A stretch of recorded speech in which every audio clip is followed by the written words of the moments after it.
अस्सलामुअलैकुम जी। Fundamental of physics Halliday Resnick Walker का 10th एडिशन है, chapter 39 more about the matter waves, problem 40। वो कहता है what are the wavelength range and frequency range for Lyman series, wavelength range और frequency range for Balmer series.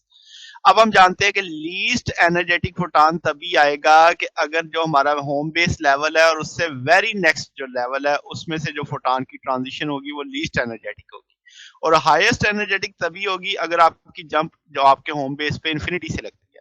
तो series हमें पता लग जाएगी कम से कम और मैक्सिमम। तो वेवलेंथ की लैंग्वेज भी हम इसी तरह बात कर लेंगे। लीस्ट है तो वेरी क्लोज, आपके पास एनर्जी ज्यादा तो वेवलेंथ कम, तो इसलिए मैंने लैम्डा के साथ लीस्ट डाल दिया है। तो 1 के साथ 2 आ जाएगा आपके पास। आप कह लेंगे कि भाई आपके पास लीस्ट वाले केस में यानी लीस्ट एनर्जी की सेंस में हम बात कर रहे हैं, वेवलेंथ की सेंस में नहीं बात की जा रही है। तो अब आपके पास 1.097 10⁻⁷ आ जाएगा। 3.4 से मल्टीप्लाई करेंगे तो ये इसका रेसिप्रोकल करेंगे तो 122 10⁻⁹ मीटर है। मैं फिर बता दूं ये वेवलेंथ लीस्ट नहीं है, ये एनर्जी की सेंस में है कि लीस्ट एनर्जी है। एनर्जी लीस्ट होगी, वेवलेंथ लॉन्गेस्ट होगी, मगर मैंने एनर्जी के रेफरेंस से ये सारी सीरीज डिस्कस करनी है। तो ये जनाब आपके पास वेवलेंथ आ गई कि आपके पास आप कह लो बड़ी से बड़ी वेव ये निकलेगी। फिर अब आप एनर्जी के उसमें हाईएस्ट लेवल पे चले जाएं कि हाईएस्ट एनर्जी कब निकलेगी, जब आप इन्फिनिटी से जंप लगाएंगे तो आप इन्फिनिटी के लिहाज से वेवलेंथ निकाल लेंगे 9.1157 10⁻⁸।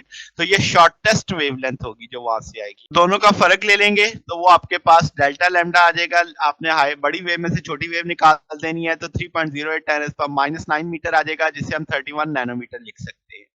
अब ये तो थी आपके पास वेवलेंथ रेंज। अब फ्रीक्वेंसी रेंज देखनी है तो फ्रीक्वेंसी रेंज के लिए डेल्टा एफ कर लेंगे। हम जानते हैं बराबर होता है सी बाई लैम्डा के। अब हमें पता है कि भाई हाईएस्ट और लीस्ट का डिफरेंस उठा लेंगे तो ये आपके पास सी कॉमन उठा लेंगे, सारी वैल्यूज पता है, ये 8.32 10⁻⁴ हर्ट्ज आ जाएगा। सेम सिनेरियो बाल्मर के लिए करेंगे। बाल्मर के लिए भी उसी तरीके से, अब मैंने जो लीस्ट लिखा है इसमें मतलब एनर्जी लीस्ट है, वेवलेंथ हाईएस्ट होगी, तो वो 2 से 3 का जंप लगेगा, फोटॉन लीस्ट एनर्जी वाला होगा, वेवलेंथ हाईएस्ट लेंथ आ जाएगी आपके पास। फिर इसी तरीके से सबसे बड़ा जंप लगेगा इन्फिनिटी से, तो वो एनर्जी मैक्सिमम होगी, वेवलेंथ लीस्ट आ जाएगी आपके पास, तो वो आपकी वेवलेंथ आपके पास। तो ये जो हाईएस्ट और लीस्ट लिखा हुआ है ये एनर्जी के रेफरेंस से लिखा हुआ है। बी फॉर बाल्मर है, दोनों का डिफरेंस देख लेंगे तो 291.3 नैनोमीटर आ जाएगा। फ्रीक्वेंसी की रेंज चेक करेंगे तो आपके पास सी बाई लैम्डा होता है, तो सी कॉमन ले लेंगे 1 ओवर लैम्डा, हाईएस्ट के लिए 1 ओवर लैम्डा, लीस्ट के लिए वैल्यू सारी पता है, तो 3.65 10⁻⁴ हर्ट्ज की फ्रीक्वेंसी का रेंज आ जाएगी।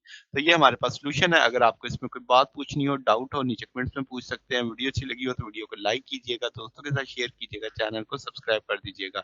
अब तक के लिए इतना ही, बाकी इंशाल्लाह नेक्स्ट देखेंगे। ओके, अल्लाह हाफिज।